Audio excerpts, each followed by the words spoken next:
ইন্নাল হামদালিল্লাহ ওয়াসসালাতু ওয়াসসালামু আলা রাসূলিল্লাহি ওয়া বা'দ। আউযু বিল্লাহি মিনাশ শাইতানির রাজীম। বিসমিল্লাহির রহমানির রহিম। রব্বানা ইসরিফ আন্না আযাবা জাহান্নাম ইন্না আযাবাহা কানা গরামা। সাদাকাল্লাহুল আযীম।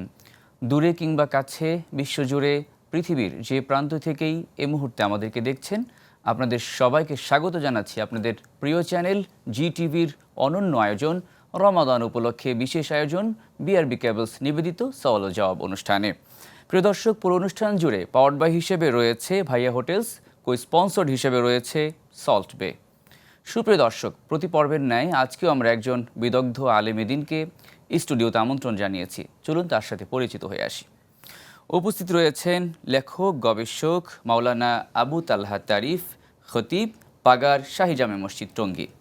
আসসালামু আলাইকুম ওয়া রাহমাতুল্লাহি ওয়া বারাকাতুহু। ওয়ালাইকুম আসসালাম ওয়া রাহমাতুল্লাহি ওয়া বারাকাতুহু। মোহতারাম, কেমন আছেন আপনি? আলহামদুলিল্লাহ, আপনি কেমন আছেন? আলহামদুলিল্লাহ, আল্লাহ আমাকে ভালো রেখেছেন। পবিত্র মাহে রমাদান একেবারে শেষের দিকে, আজকে আমরা ২৭তম রমজান পার করছি।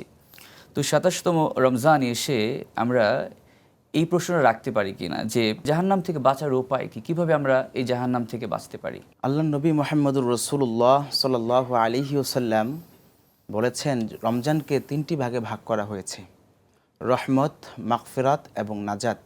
দেখেন, প্রথমতে আল্লাহ রাব্বুল আলামিন রহমত দিয়েছেন। ১১টি মাস আমরা গুনাহ করতে করতে আমাদের হৃদয় শক্ত হয়ে যায়। এজন্য আল্লাহ রাব্বুল আলামিন প্রথম ১০ দিন রহমত দিয়ে যেন বান্দার হৃদয়টা গলে যায়, নরম হয়ে যায়, এজন্য রহমত দিয়ে ঢেলে দেয় এবং আল্লাহ সুবহানাহু ওয়া তাআলা বান্দার অন্তরে রহমত দিয়ে থাকেন। এরপরে মাগফিরাতে আল্লাহ রাব্বুল আলামিন মাফ করে দেন। এরপরে হচ্ছে নাজাতের দশক। আপনি যদি রহমত অর্জন করতে না পারেন, তাহলে মাগফিরাতে ক্ষমা আল্লাহ রাব্বুল আলামিনের কাছে চাইবেন। যদি ক্ষমা অর্জন করতে না পারেন, তাহলে এই নাজাতের শেষ সময়ে এসে আল্লাহর কাছে মাপ চাইতে হবে। পবিত্র কুরআনুল কারীমের মধ্যে আল্লাহ রাব্বুল আলামিন বলেছেন, রব্বানা আতিনা ফিদ দুনিয়া হাসানাতাও ওয়া ফিল আখিরাতি হাসানাতাও ওয়া কিনা আযাবান নার। হে রব্বুল আলামিন, আমাকে দুনিয়ার কল্যাণ এবং জাহান্নাম থেকে, আগুন থেকে, দোজখের আগুন থেকে তুমি আমাকে সর্বদা মাফ করো। আল্লাহ রব্বুল আলামিনের দরবারে বেশি বেশি করে যদি ইস্তেগফার পড়ি, রব্বুল আলামিন রহমত অর্জন করতে পারি নাই, মাগফিরাত চলে গিয়েছে, মাগফিরাতে আপনার নিকট ক্ষমা চাইতে পারি নাই, আমাদের মাঝে শবে কদরের থেকে কয়েকটি রাত চলে গিয়েছে, হতে পারে আগামী ২৯ তারিখেও শবে কদর হতে পারে। রব্বুল আলামিন যদি শবে কদরও যদি চলে যায়, তাহলে আর কি হবে? আমরা কিন্তু আল্লাহর দরবারে দোয়া বেশি বেশি করতে পারি। আল্লাহ রব্বুল আলামিনের 3টা নাম রয়েছে। আমরা বিসমিল্লাহির রহমানির রহিম বলি। প্রথমে হচ্ছে রহমান, তারপর হচ্ছে রহিম। প্রথমে হচ্ছে রহমান শব্দের অর্থ হচ্ছে করুণাময়, তারপর হচ্ছে রহিম, দয়ালু। আপনি আমাকে দয়া করতে পারবেন না যতক্ষণ পর্যন্ত না আপনার হৃদয়ে করুণা না থাকে। মোহতারাম, আমরা এখান থেকে আবার শুরু করবো ইনশাআল্লাহ। সময় হয়েছে ছোট্ট একটা বিরতি নেবার। প্রিয় দর্শক, এবার যেতে চাই ছোট্ট একটা বিরতিতে। আমাদের সাথেই থাকুন, ফিরছি খুব শীঘ্রই। সুপ্রিয় দর্শক, ফিরে এলাম বিরতির পর।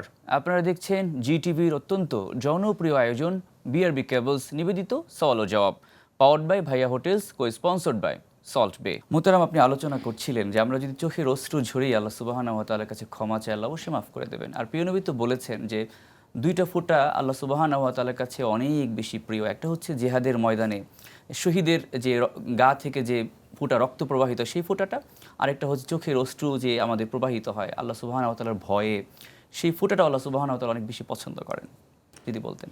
জি, এবং জাহান্নামের আগুনকে নিভানোর জন্য এই চোখের পানিটাই যথেষ্ট। সুবহানাল্লাহি ওয়া বিহামদিহি। এজন্য আল্লাহ রাব্বুল আলামিন বলেছেন যে আমার নাম রহমান, আমার নাম রহিম এবং আমার নাম গফুর। তোমরা যদি এই নামের উছিলা চেয়ে যদি আমার কাছে মাপ চাইতে পারো, এই মুক্তির দশকে আমি আল্লাহ রাব্বুল আলামিন তোমাদেরকে মুক্তি করে দিব। আপনার মাধ্যমে আমি দর্শকদেরকে বলতে চাই, আল্লাহ রাসূল সাল্লাল্লাহু আলাইহি সাল্লাম যখন মেহরাবে বসলেন, তখন বললেন আমিন। আমরা সবাই জানি। তখন সাহাবায়ে কেরামরা জিজ্ঞাসা করলেন, ইয়া রাসূলুল্লাহ, ইয়া হাবিবাল্লাহ, আপনি কেন আমিন বললেন? আল্লাহ রাসূল সাল্লাল্লাহু আলাইহি সাল্লাম বললেন যে, হে আমার সাহাবায়ে কেরামরা, জিবরাইল আলাইহিস সালাতু ওয়াস সালাম বললেন যে, হে রাসূল সাল্লাল্লাহু আলাইহি সাল্লাম, যে ব্যক্তি রমজান পেল অথচ গুনাহ ক্ষমা করাতে পারলো না, ওই ব্যক্তি ধ্বংস হয়ে যাক। মুহতারাম, তখন আল্লাহ রসুল সাল্লাল্লাহু আলাইহি সাল্লাম বললেন যে আমিন। জিব্রাইল বললেন ধ্বংস হয়ে যাক, আল্লাহ রসুল বললেন আমিন। ভাই, আমাদের মাঝে রমজান তো আসলো, রমজান তো বিদায় হয়ে যাচ্ছে, শেষ সময়। আমরা কি ওই আমিনের কাতারে কি পড়ে গিয়েছি? রমজান পেলাম অথচ গুনাহ ক্ষমা করাতে পারলাম না। আমরা কি আসলেই সেই হতবাগাদের কাতারের মধ্যে পড়ে গেলাম কিনা? এজন্য বেশি বেশি করে অনুশোচনা করতে হবে, আল্লাহ রাসূল সাল্লাল্লাহু আলাইহি সাল্লামের উপরে দুরূদ শরীফ পড়তে হবে। যদি আমরা অতিরিক্ত দুরূদ শরীফ শেষ সময় পড়তে পারি, হতে পারে রাসূল করিম সাল্লাল্লাহু আলাইহি ওয়াসাল্লামের এই দুরূদের উসিলায় আল্লাহ রব্বুল আলামিন কিন্তু আমাদেরকে মাফ করে দিতে পারে। রাসূল করিম সাল্লাল্লাহু আলাইহি সাল্লাম বলেছেন, মান সামা রমাদানান ঈমানান ইহতিসাবান গুফিরা লাহু মা তাকদ্দামা মিন জানবিহি। যে ব্যক্তি ঈমানের সাথে রমজানের রোজা রাখলো, তার জিন্দেগীর সমস্ত গুনাহগুলো মাফ হয়ে গেল। পবিত্র কোরআনে আল্লাহ বলেছেন, কুতিবা আলাইকুমুস সিয়াম কামা কুতিবা আলাল্লাযীনা মিন ক্বাবলিকুম লাআল্লাকুম তাত্তাকুন। তাত্তাকুন, যদি আমি মুত্তাকিন হতে চাই, তাহলে মুত্তাকিন তৈরি করার সুবর্ণ সুযোগ, প্রশিক্ষণ হচ্ছে পবিত্র মাহে রমজান। এই প্রশিক্ষণ আমাদের কাছ থেকে বিদায় হয়ে যাচ্ছে। যদি আমি মুত্তাকিন হতে পারি, তাহলে জাহান্নামের আগুন থেকে আমি বেঁচে থাকতে পারবো। আল্লাহ কিন্তু কোরআনেও চমৎকার করে বলেছেন যে ওয়াসারিউ ইলা মাগফিরাতিম মির রাব্বিকুম ওয়া জান্নাতিন আরদুহাস সামাওয়াতু ওয়াল আরদু উইদ্দাত লিল মুত্তাকিন। এই যে সুবিশাল জান্নাত আল্লাহ সুবহানাহু ওয়া তাআলা প্রস্তুত করে রেখেছেন কাদের জন্য? নিঃসন্দেহে মুত্তাকিদের জন্য। তাহলে এই মুত্তাকি হওয়ার জন্য মাহে রমাদান আমাদেরকে প্রশিক্ষণ দিচ্ছে। জি প্রিয় মুহতারাম, আপনি চমৎকার করে আলোচনা করছিলেন। আমরা আজকের এই আলোচনা থেকে যে বিষয়টি বুঝতে পারলাম, আমরা অবশ্যই জাহান্নাম থেকে মুক্তি চাই। এজন্য আল্লাহ সুবহানাহু ওয়া তাআলার কাছে বেশি বেশি ক্ষমা চাইবো এবং জান্নাত কামনা করব। সুপ্রিয় দর্শক, সময় বলে দিচ্ছে যে আজকের মতো বিদায় নিতে হবে। ইনশাআল্লাহ আগামীকাল ঠিক একই সময়ে জি টিভির পর্দায় আপনাদের সাথে দেখা হচ্ছে। সে পর্যন্ত আল্লাহ সুবহানাহু ওয়া তাআলা আপনাদের সবাইকে ভালো রাখুন, সুস্থ রাখুন, নিরাপত্তার সাথে রাখুন। আসসালামু আলাইকুম ওয়া রাহমাতুল্লাহি ওয়া বারাকাতুহু।